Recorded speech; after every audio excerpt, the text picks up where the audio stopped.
Hi hello welcome back to our channel. ఈరోజు నేనైతే మీకు మంచి రెసిపీ అనేది చూపించబోతున్నానండి. అదేంటి అంటే ఇప్పుడు మనము చికెన్ కర్రీ అనేది తయారు చేసేసుకుంటున్నానండి. చికెన్ కర్రీ అయితే నేను ముందు రోజే ఒక 1/2 kg దాకా తెచ్చేసుకొని ఇలా పసుపు ఇంకా ఉప్పుతో మ్యాగ్నేట్ చేసి ఫ్రిడ్జ్లో పెట్టేసుకున్నాను. సో ఇక్కడ గోల్డిష్ కలర్ వచ్చిన తర్వాత మనము ఆనియన్స్, ఇక్కడ నేను టమాటో గ్రేవీ అనేది యాడ్ చేసుకుంటానండి. ఇలా గ్రేవీ అయితే మనం వేసుకున్నామంటే ఒక 3 to 4 టమోటాస్ ఇలా వేసేసుకొని గ్రేవీ చేసేసుకున్నట్టే టేస్ట్ అయితే చాలా బాగుంటుందండి. మనకు గ్రేవీ కూడా అంతే బాగా వస్తుంది అనమాట. సో ఇక్కడైతే నేను పెద్ద రెసిపీ అండి, నాకైతే ఇది పెద్ద రెసిపీ అనమాట. మంచి అదేంటి అంటారా, జొన్న రొట్టెలు అండి. జొన్న రొట్టెలు నేను చాలా కష్టపడి నేర్చుకున్నాను అనమాట. ఫస్ట్ నాకు వచ్చేది కాదు. ఇలా 2-3 సార్లు ఇట్లా పిండి కలుపుకొనేసి ఎన్నోసార్లు డస్ట్బిన్లో వేయడం కూడా జరిగిందనమాట. సో తర్వాత ఎందుకు రాదు అనేసి కష్టపడి నేర్చుకున్నా. కంపల్సరీ నేర్చుకోవాలి అని నేర్చుకున్నాను అనమాట. చాలా కష్టం అండి బాబు, నేర్చుకుంటే మాత్రం చాలా కష్టం. నాకైతే కష్టంగానే అనిపించింది. సో ఎంతో కష్టపడి ఇష్టంగా నేర్చుకున్న వంట అంటే ఇదే అని చెప్పచ్చండి. అంత కష్టపడి నేర్చుకున్నాను అనమాట. సో ఈ విధంగా నేను జొన్న రొట్టెలు ఎలా చేస్తున్నానంటే, మంచిగా ఫస్ట్ వేడి నీళ్ళు పోసుకోవాలండి. వేడి నీళ్ళు పోసేసుకొని మంచిగా పిండిని అనేది కలుపుకోవాలన్నమాట. కలుపుకున్న తర్వాత ఈ విధంగా చెక్కపీట మీద వేసేసుకొని అదేమంటారు ఇట్లా తట్టుకోవాలన్నమాట. తట్టుకున్న తర్వాత మనం పెనం మీద వేయాలి. పెనం మీద వేసేది కూడా నాకైతే కొంచెం కష్టమే. సో ఈ విధంగా నేను జొన్న రొట్టెలు అయితే చేసుకున్నానండి. చాలా మంచిదండి హెల్త్కి అయితే. ఇది చికెన్ కర్రీతో కానీ, ఇది ఉత్తి వంకాయ ఏదైనా అండి, ఏ కర్రీతో అయినా చాలా బాగుంటుంది హెల్త్కు. అలాగే వెయిట్ లాస్ రెసిపీ అని కూడా చెప్పచ్చండి. మనకు మధ్యాహ్నం తింటే నైట్ వరకు కూడా ఇంకా ఆకలి వేయదు. నేనైతే మధ్యాహ్నం ఒకటి, నైట్కి ఒక రొట్టె అయితే తీసుకుంటానండి. సో హెల్త్కి అయితే చాలా బాగుంటుంది. ఆ విధంగా చాలా కష్టపడి నేర్చుకున్నాను అనమాట.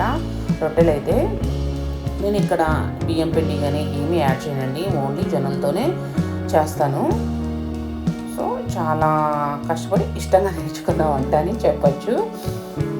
ఆ విధంగా చేస్తే ఆ విధంగా నేను తినడం వల్ల ఒక 2 kilos వరకు వెయిట్ లాస్ అయ్యాయి. మరీ ఎక్కువ కాదులేండి, 2 kilos వరకు వెయిట్ లాస్ అయితే అయ్యానండి. చాలా మంచిగా ఉంటుందన్నమాట. ఇంకా ఏమన్నా తినాలి ఇవి అనేది క్రేవింగ్స్ కూడా రావన్నమాట. చాలా బాగుంటుంది. అలాగే మన కడుపు కూడా ఫుల్ఫిల్గా ఉంటుందన్నమాట జొన్న రొట్టెలు తినడం వల్ల. సో తర్వాత వచ్చేసి నేను ఆయిల్ ఆయిల్ మన హెయిర్కు పట్టించుకుంటే ఈ ఆయిల్ అనేది చాలా బాగుంటుందన్నమాట. అదేవిధంగా ఇక్కడైతే నేను 1/2 స్పూన్ వరకు మెంతులు, ఒక గుప్పెడు కరివేపాకు, ఇంకా ఒక 9 నుంచి 8 వరకు మందారం పూలు అయితే వేసేసుకున్నాను. ఇలా మందార పూలు వేసుకుంటే చాలా హెయిర్ సిల్కీగా, ఇంకా హెయిర్ గ్రోత్ అనేది కూడా చాలా బాగుంటుందండి. మనం మెంతులు వేయడం వల్ల ఏంటి అని అంటే, ఇక్కడ ఏదైనా తలలో డ్రాండ్రఫ్ ఉన్నా, ఇంకా ఏదైనా ఉన్నా కూడా ఇట్లా తల దురద అలా ఉంటుంది కదండి, అవి ఏం రాకుండా మనకు మెంతులు అనేది చేస్తుందన్నమాట.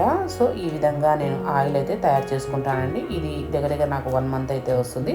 నేను వీక్లీ 2 times అయితే ఆయిల్ అనేది అప్లై చేసుకుంటానండి. చాలా మంచి రిజల్ట్ ఉంటుందండి. మీరు ఇంకా వీలైతే ఇక్కడ అలోవెరా కూడా యాడ్ చేసుకోవచ్చు. నేను ఇక్కడైతే అలోవెరా యాడ్ చేయలేదండి. ఈ విధంగా నేనైతే ఆయిల్ బాగా కాగిన తర్వాత మనకు కరివేపాకు ఇవన్నీ ఇట్లా పట్టుకుంటే చిటపట అదే అండి గట్టిగా అయినట్లు ఉంటే అప్పుడు మనకు ఆయిల్లోకి అంతా ఆ రసం అంతా దిగి చాలా మన హెయిర్కు చాలా గ్రోత్ కానీ, ఇంకా చాలా షైనీగా స్మూత్గా అవ్వడానికి తోడ్పడుతుంది అనమాట. ఈ విధంగా నేను వడగొట్టుకొని తర్వాత గాజు కంటైనర్లోకి అనేది తీసి పెట్టుకుంటానండి. మీరు కూడా తప్పకుండా ట్రై చేయండి. ఇంకా ఏమైనా యాడ్ చేసుకోవాలి అంటే అలోవెరా కూడా యాడ్ చేసేసుకోవచ్చు అండి.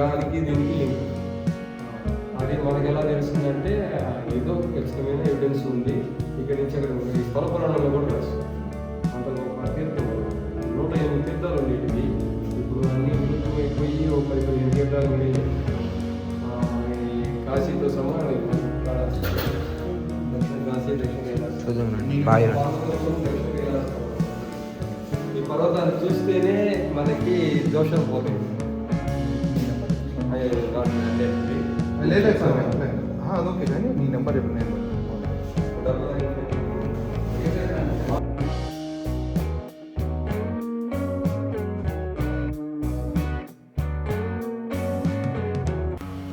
సో ఇక్కడైతే కాళహస్తిలో అండి. కాళహస్తిలో ఈ టెంపుల్ ఉందన్నమాట. ఇది బ్రహ్మ కట్టించిన గుడి అంటండి.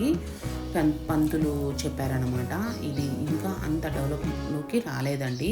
మనకు ఎగ్జాక్ట్గా ఇది కాళహస్తిలో 4th గేట్ సైడ్ ఉంటుందండి. చాలా బాగుంది టెంపుల్ అయితే.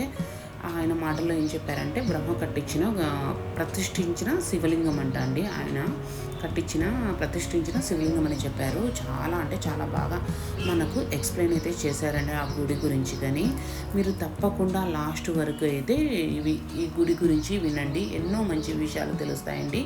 అలాగే మన పిల్లలకు కూడా ఇలా అనేది ఈ దేవుళ్ళ గురించి చాలా మటుకు పిల్లలకు తెలియదండి. ఇలా టెంపుల్స్ తీసుకుపోవడం వల్ల పిల్లలకు కూడా ఎన్నో మంచి విషయాలు అనేది తెలుస్తాయి. సో ఈ వీడియో లాస్ట్ వరకు చూడండి. మీకే ఎన్నో మంచి మంచి విషయాలు అనేది తెలియడం జరుగుతుందండి.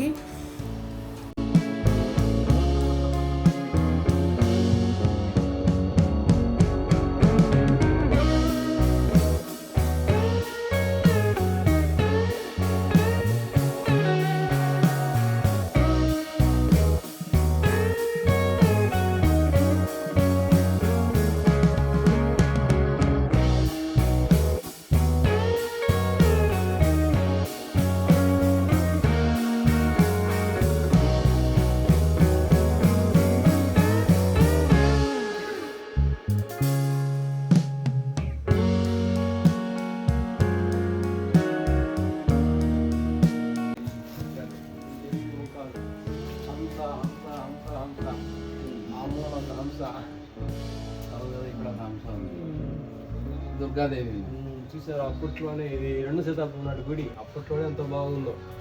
2వ శతాబ్దం ఆ పెద్ద గుడి కంటే ముందు కట్టిన గుడి. అంటే ఆ దేవుడు ఎప్పటి నుంచో ఉన్నాడు.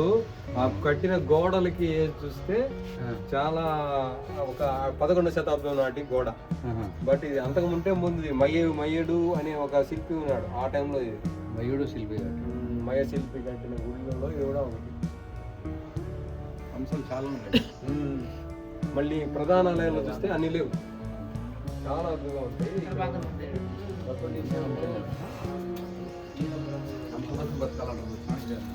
బ్రహ్మదేవుడు అంటే బ్రహ్మదేవుడు. అది బ్రహ్మను గుడి. దేవతలకు సంబంధించిన కోతి ఉంటుంది. అది ఈ పక్క కోతి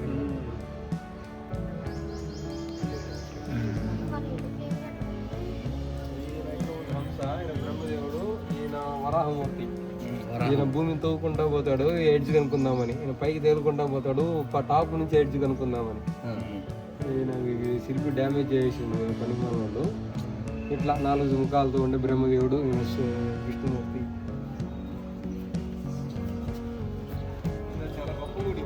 ఒకప్పుడు గైడ్లు అంటే ఇవి కనపకుండా చూపించేవాళ్ళు. డైరెక్ట్ 5 నిమిషాలు దర్శనం చేసి పంపిస్తారు. సనగ, సనంద, సనత్ కుమార, సనత్ సుజాతులు, వీళ్ళు 4. అంటే వీళ్ళంకాల ఇంకొకరు ఉంటారనమాట. ఈయనదేంటి? సనక, సనంద, సనత్ కుమార, సనత్ సుజాతులు బ్రహ్మదేవుడి మానసపుత్రులు. వాళ్ళకి జ్ఞానోపదం చేసే దేవుడే దక్షిణామూర్తి. కింద అపస్మారకుడు అనే రాక్షసుడు ఉంటాడు. అపస్మారక స్థితిలో వాట్ ఇట్ మీన్ కోమాలోకి పోయాలని అర్థం. అంటే మనకి జ్ఞానం లేకపోతే కోమాలోకి వెళ్తాం. మనకు మంచి చెడు తెలియదు, ఏమనంటే తినేస్తాము. అవి తినడం వల్ల మనకి మైండ్ ఖరాబ్ అయ్యి కోమాలోకి వెళ్తాం. ఆ స్థితిలో పోకుండా నువ్వు ప్రతిరోజు ఈ ముద్ర వేసి ధ్యానం చేయి చెప్తున్నాను.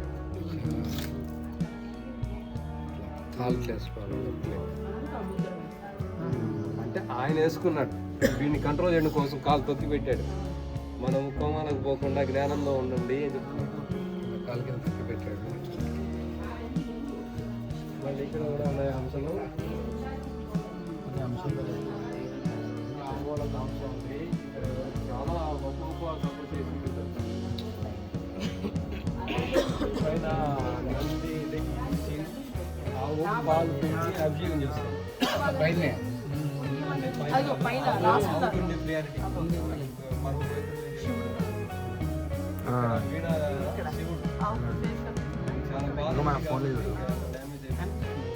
అప్పట్లో ఏర్పాటు చేసిన కిటికీ.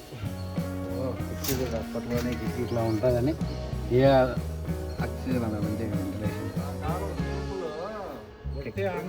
అన్నం తిని మాత్రం చేస్తా ఉన్నారు జీతాలంతా ఏం లేదు డబ్బులు తీసి చేయట్లే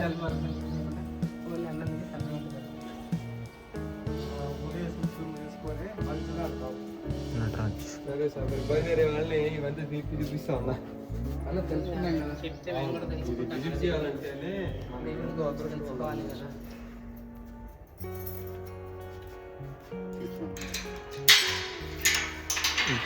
మనం అదృష్టం ఉంటే తప్ప మనం చూడము. చూడలేము. యూట్యూబ్లో పెట్టచ్చు.